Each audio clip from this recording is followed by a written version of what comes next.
What is going on, my peeps? Your boy Versatile is back with another video, back to talk to you guys about the Pixel 4.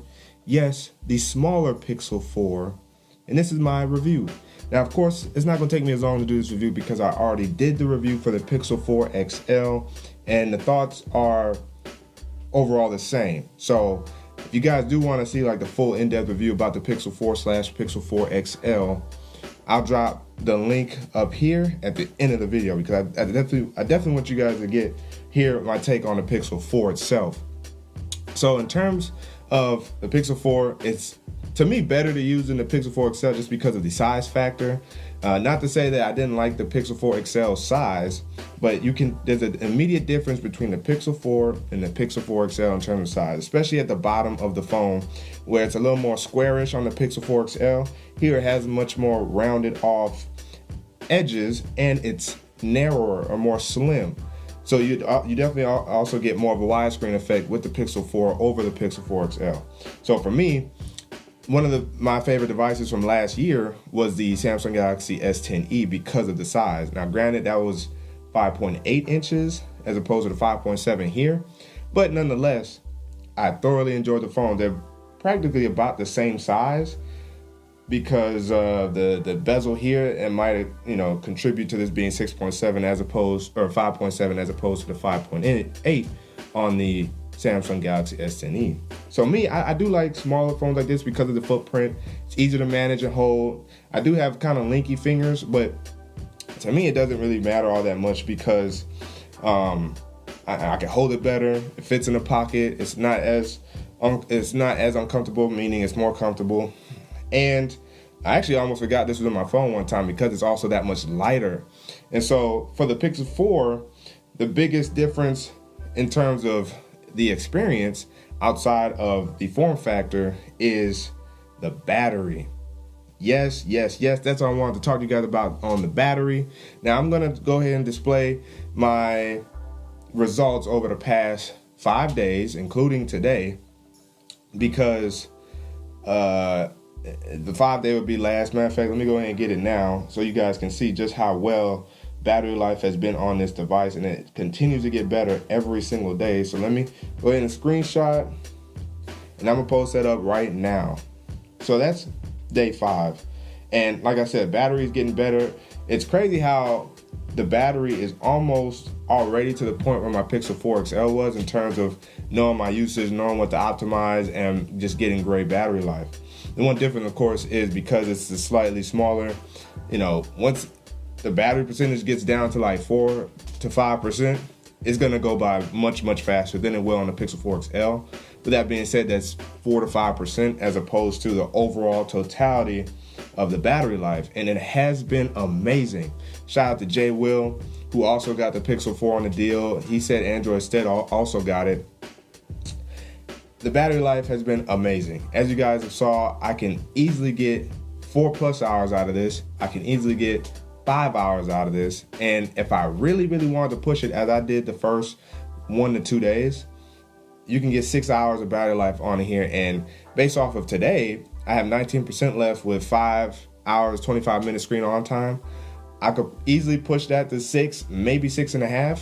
But once the point is proven, I don't really feel like having to, really do my battery in like that. Now, I allowed this battery to die, I think 2 or 3 days straight. Just allowed it to deplete to 0 just to give it a refresh and allow it to go back through again. Now today, thankfully, I won't have to do that, I don't think, because of how much better the battery life has been. To be able to get 5.5 hours screen on time, take the phone off my charger like 10-15 minutes sooner than usual, still have 19% left, and I haven't been to the gym yet. So I'm going right after this. So in terms of battery alone on this device, it has been amazing. Like, I don't know, it makes you question sometimes, what are people really doing with their phones to not get good battery life, whether it's having a ton of apps or being on their phones all day. I mean, surprisingly, I got 4 hours, I want to say about 5 hours of screen on time, 5 hours and 10 minutes of screen on time while being at work, which means it's social media scrolling. I did a lot of thumbnail editing today. Maybe you guys have seen some of my thumbnails change with some of my videos recently. Did a lot of thumbnail editing on here, which is what which is also surprising because for me to be able to do so much thumbnail editing and social media scrolling and posting and stuff like that, it shows just how good this battery has been improving. Google's ability to optimize their software is impeccable, and we've gotten to see it with the Pixel 4 series. One of the biggest concerns people initially had was the Pixel 4 and Pixel 4 XL don't have large batteries. The Pixel 4 XL does have a better battery overall, and people weren't as nervous about that battery, but people were really concerned about the Pixel 4. And one of the things I stood by, especially on Twitter, because I had one guy who was losing his mind over 2800 milliamps, yet he wasn't even getting the phone in the first place, so I don't even get that. One guy was really getting hyped up and mad and calling me something in regards to Google and trying to be part of Team Pixel. I'm part of Team Pixel even though I'm not officially part of Team Pixel, just because I believe in the experience of Google. But one of the things I kept telling him was, it was pre-release software on the Pixel 4 and Pixel 4 XL. People were still getting decent battery life on the Pixel 4 XL, and the Pixel 4 wasn't well optimized yet. And when they started getting official software and the security updates started hitting, battery life, of course, improved, and over time, battery usage gets better. One of the things I don't think people understand about standby time versus screen on time is, the more you don't use your phone, but it's chilling, somewhere, ready for you to pick up and use, you're still gonna lose battery life over time. But let's say from 100%, it's been 10 to 12 hours, it's down to 50%. This is just a random example. Let's say it's down to about 50% now, and you've used the phone some here and there, and the batteries drop down to maybe you have 1 to 2 hours screen on time, but your phone's been primarily on standby over the course of half a day. That's very good, the fact that you still have over half your battery left, and you can go into the next, you don't have to charge. And then also, so the less battery you have, the less screen on time you're gonna have. So you can have your phone on standby for 24 hours and your battery can deplete down to 30%, and maybe you only got 1 to 2 hours of screen on time in. You're not gonna get a lot of screen on time because your phone's been on standby. So a lot of times it's standby time versus screen on time. If you're using the phone, you're gonna get good screen on time.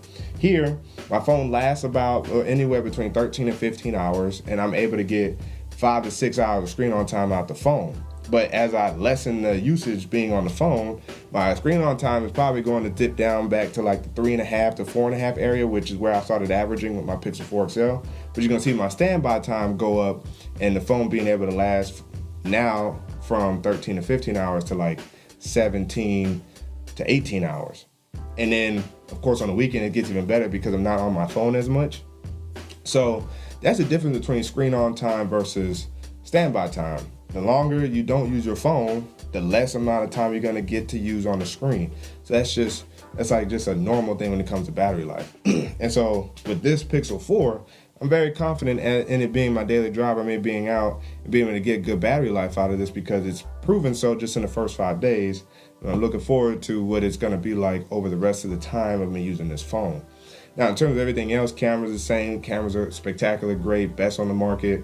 In terms of phones, iPhone's a runner-up, Huawei's a runner-up, and maybe this year's Galaxy S20 series might be a runner-up, but best cameras. The experience overall is great. As I said in my Versatile After Hours episode 5, I believe, or episode 6, I got this on T-Mobile. T-Mobile was running basically a half-off deal, so I got it for $400. So I traded back in my Pixel 4 XL to get the Pixel 4 and saved a ton of money, got the device. Of course it's worth the money at $400. And one of the things I argued when it was at the $800 and $900 and $1,000 price point was the fact that you still get arguably more out of your phone than an iPhone device, but people don't complain about iPhone prices. They go out there and happily buy them. They might say something in passing, but they're not crying and beating up the iPhone because of the price. But they'll turn around and doggone near destroy an Android device for the price, when you arguably will always get more for an Android device.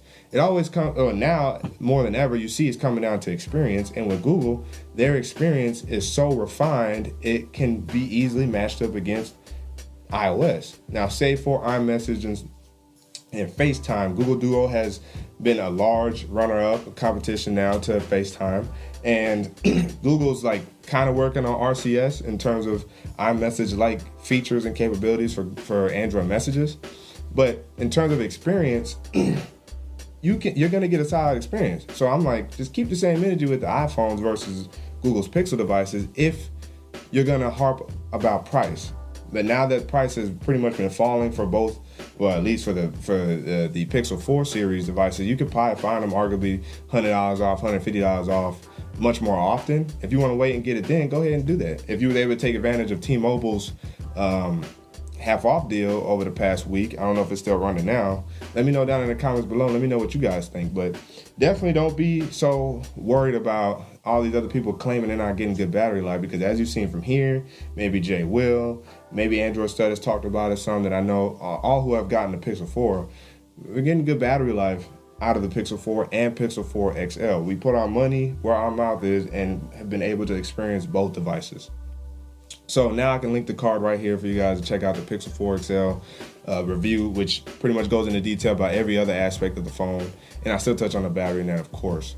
But I did want to come back here real quick to talk about the Pixel 4 Just Black edition with the fingerprints and all on it. I'm gonna put a skin on it from D-Brand, and I'm getting a later case for it. So look out for that content coming soon on the Pixel 4. But there's not too much else I really have to talk about the Pixel 4, because I already did the features videos for the Pixel 4 XL on the channel. So if you haven't already seen those, I believe I have a playlist that I'll link down in the description below if you guys want to see the playlist for the Pixel 4 series.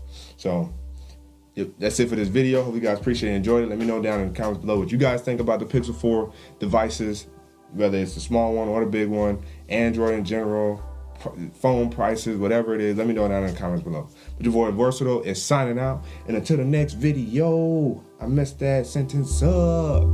Wait for